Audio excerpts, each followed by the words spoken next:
안녕하십니까. 한 주간도 주 안에서 평안한 시간 지내셨습니까? 오늘은 네 번째 시간으로 하나님이 준비시킨 목자라고 하는 주제로 함께 나누고자 합니다. 오늘 내용은 출애굽기 3장에서 11장까지 내용에 관한 내용인데요. 그 내용을 보면은 힘든 환경에서 살아가는 하나님의 백성들이 하나님을 찾고 부르짖었더니 하나님은 듣고 내려오시는 장면을 우리는 볼 수가 있습니다. 그러나 직접적으로 하나님이 내려오시는 것은 아니고요. 누가 내려오죠? 바로 준비된 목자를 통하여 하나님이 찾아오셨다고 하는 내용이죠. 하나님은 구속사를 진행하는 데 있어서 원칙은 사람을 통해 세상을 구원하십니다. 그러므로 우리의 일상생활에서 하나님이 만나게 하시는 사람은 우연히 만나는 것이 아니고 바로 우리는 사람을 통해 하나님을 만나게 되고 하나님의 깊은 뜻을 깨닫는 경우가 많습니다.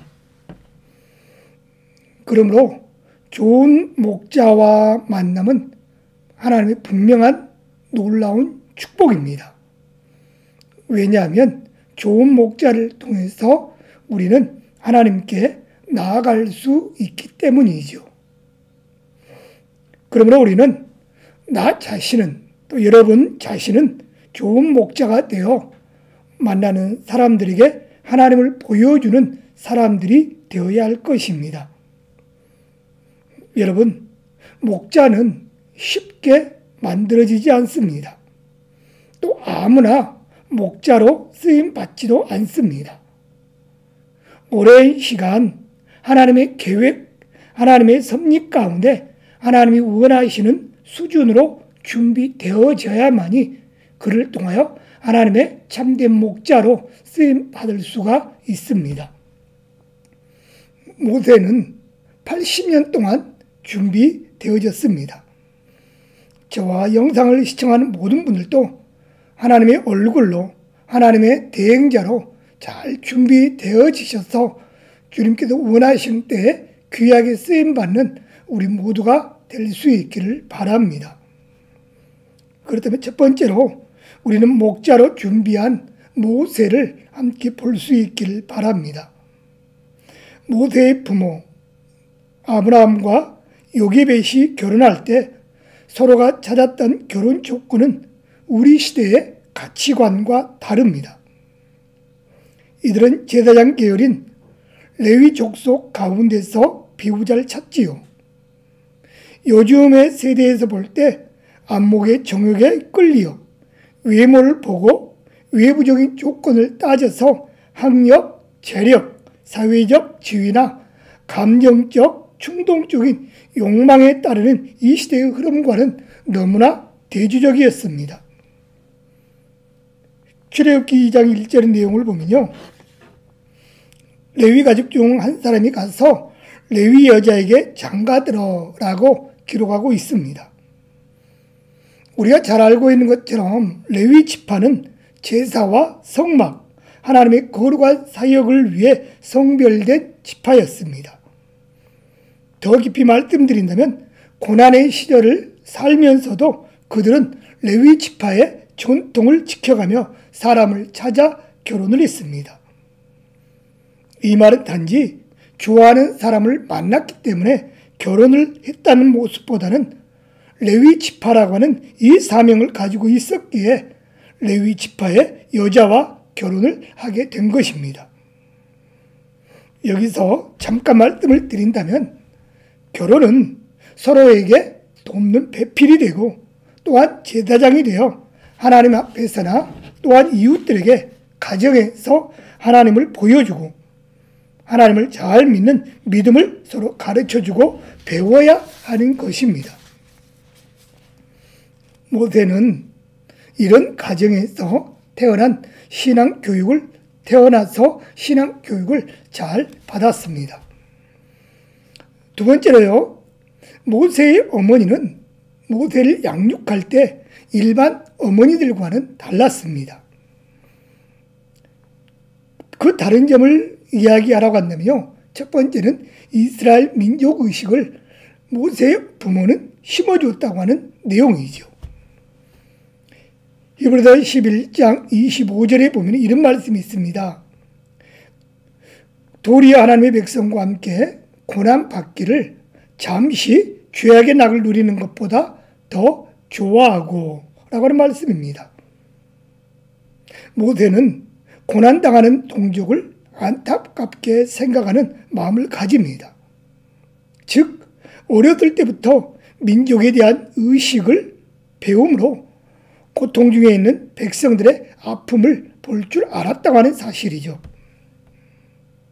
두 번째로는 모세의 부모는 모세에게 가치관을 바로 심어줍니다. 히브리서 11장 24절에 보면 이렇게 말씀을 합니다. 믿음으로 모세는 장성하여 바로의 공주의 아들이라 칭함받기를 거절하고 라고 있습니다. 바로의 공주의 아들이라 칭함받는 것조차도 거절합니다. 왜요? 가치관을 바로 심어줬기 때문이겠죠. 물질적, 사회적 부여보다는 내면적, 영적 자산이 더 중요한 자산임을 모세는 어릴 때부터 바르게 알아왔다고 하는 사실입니다. 그리고 모세의 부모는 모세에게 사명의식을 심어주었습니다. 히브리서 11장 26절을 보면 말씀을 합니다. 그리스도를 위하여 받는 수모를 애굽의 모든 보화보다 더 큰 재물로 여겼으니 그리스도를 위하여 사는 삶이 최고의 보화임을 가르쳐 주었고 이 가르침을 모세는 받게 됐다고 하는 사실이죠. 고난받는 것, 애굽의 모든 보화보다도 더 큰 재물로 오히려 여길 줄 알았다고 하는 사실이죠. 네 번째로는 모세의 어머니는 모세를 양육할 때 무엇이 달랐다고요? 영혼을 준비하는 신앙을 가르쳐 주었습니다. 11장 26절 계속해서 말씀을 합니다. 끝부분인데요. 이는 상 주신 이심을 바라봄이라 라고 말씀합니다. 모세는 땅에서 누리는 부여보다는 영원한 하나님의 나라에서의 보상을 더 중요하게 여겼습니다. 즉 그의 관심은 이 땅의 상황이 아닌 바로 하나님께 집중하는 영원한 하나님으로부터 주시는 그 상을 바라볼 줄 알았다고 하는 사실이죠. 모세가 이렇게 영원한 하나님으로부터 주시는 그 상을 바라볼 수 있었던 것은 바로 모세의 부모가 이 모세에게 이런 신앙을 바르게 가르쳐 주었기 때문에 이 신앙으로 모세는 영원한 상을 바라볼 수 있었습니다. 그게 세 번째로 바로의 궁에서 모세는 훈련을 받았습니다. 모세는 바로의 궁에서 자라지만 어머니 밑에서 철저한 신앙 교육을 받으면서 또한 자신의 히브리 민족이라고 하는 이 정체성에 대한 바른 의식을 가지며 양육이 됩니다. 결국 당시대를 이끌어갈 최고의 지도자로서의 역량을 충분하게 모세는 훈련을 받습니다. 그게 두 번째로 선한 목자의 내용을 통하여 우리에게 하고자 하는 말씀이 뭘까요? 바로 하나님 앞에서의 광야 훈련을 받은 모세를 우리는 보게 됩니다. 모세는 바로의 궁에서 경영을 배우고 리더십을 배웁니다. 하지만 모세는 그 바로의 궁에서만 배우는 것에만 끝나는 것이 아니라 또 광야로 보내져서 40년간 훈련을 받지요. 세상적인 자질만 가지고서는 하나님께 쓰임받지 못했다고 하는 사실 알기에 하나님은 광야로 세상으로 다시금 오히려 훈련을 받을 수 있도록 이끌어 가십니다. 그래서 모세는 철저히 버려지고 홀로 외롭게 지내면서 하나님께 집중하는 시간, 자신을 내려놓는 시간을 갖게 됩니다. 그리고 나서야 모세는 겸손한 사람으로 다듬어지게 되죠. 여러분, 인기보다는 인격이 중요하다는 걸 알고 계시죠? 성공하기를 누구나 다 바랍니다. 하지만 성공보다는 성품이 중요하다고 합니다. 광야를 잘 통과하면은 자기가 드러나지 않고 하나님만 예배하고 높일 줄 알게 되지요. 모세가 장인 이드로의 양떼를 치다가 떨기나무의 불꽃의 광경을 보게 됩니다. 이 사건을 여러분 다 알고 계시죠? 이 내용을 다시 한번 잠깐 생각해 볼까요? 떨기나무가 무엇일까요? 노예 생활로 천하게 짓밟혀버린 이스라엘 민족을 상징을 하고 있습니다. 그 가운데 떨기나무가 어떻게 하고 있었죠? 불에 타고 있었습니다. 이 불타고 있는 떨기나무의 모습은 뭘까요? 그들이 받았던 불꽃 같은 고난을 상징합니다. 애굽의 민족을 통하여 정말 고통 가운데 있고 불꽃 같은 고난을 받고 있는 의미를 두고 있습니다. 그렇지만 불꽃이 이 떨기나무에 타고 있었지만 어떻게 됐죠? 그 떨기나무가 타질 않습니다. 이 타지 않는 나무는 뭘까요? 그런 엄청난 고난 중에도 사라지지 않고 건재함을 의미합니다.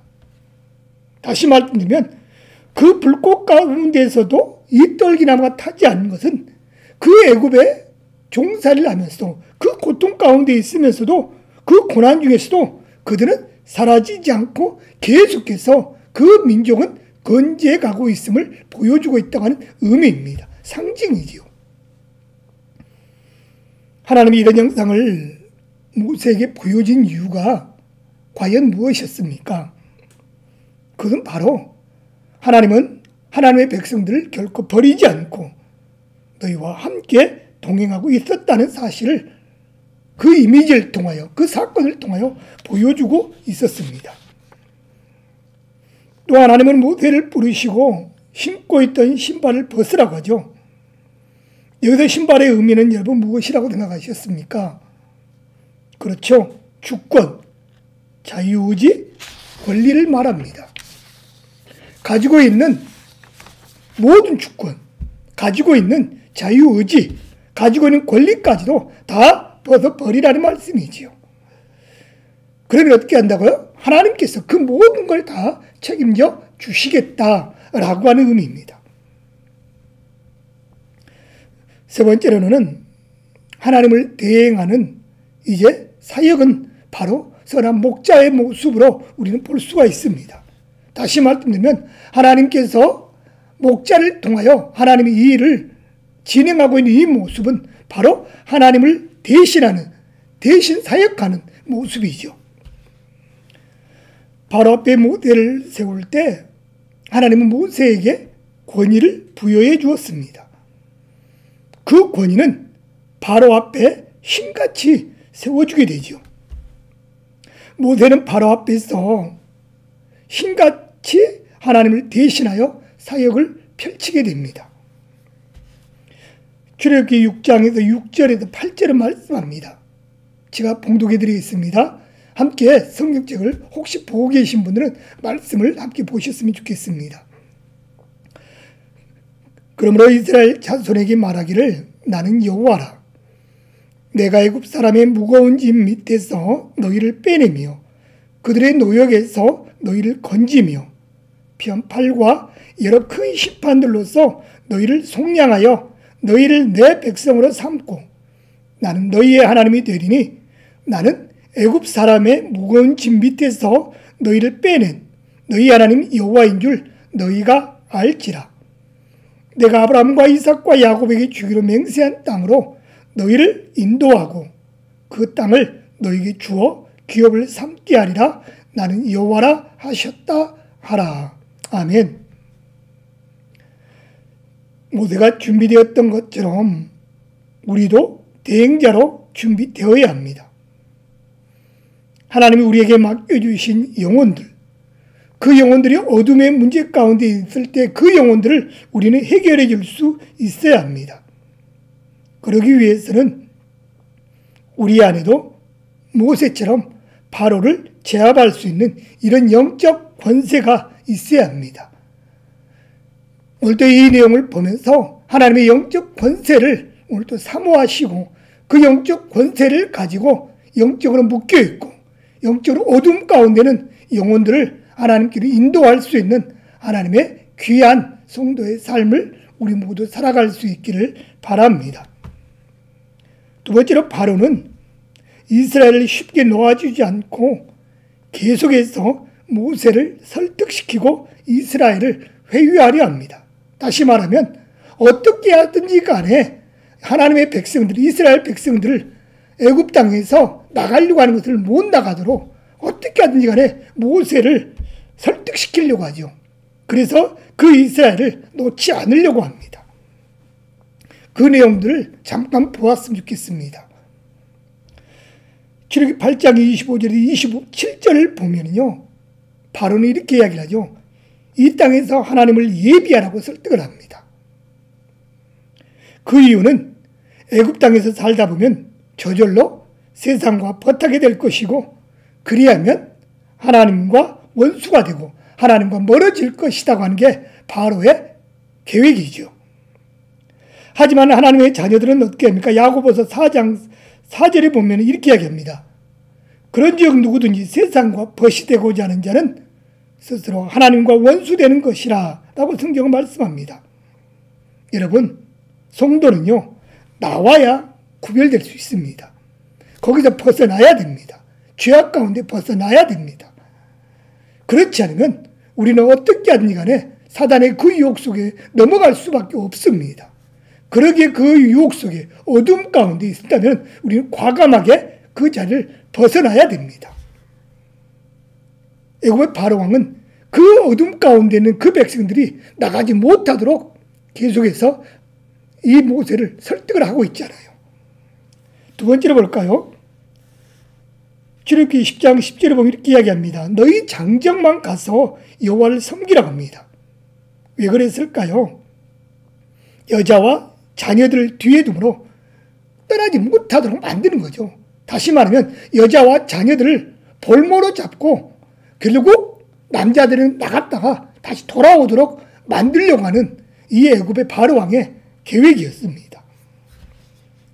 세 번째는 10장 24절에 나온 말씀처럼 양과 소는 남겨두고 사람만 가라고 합니다.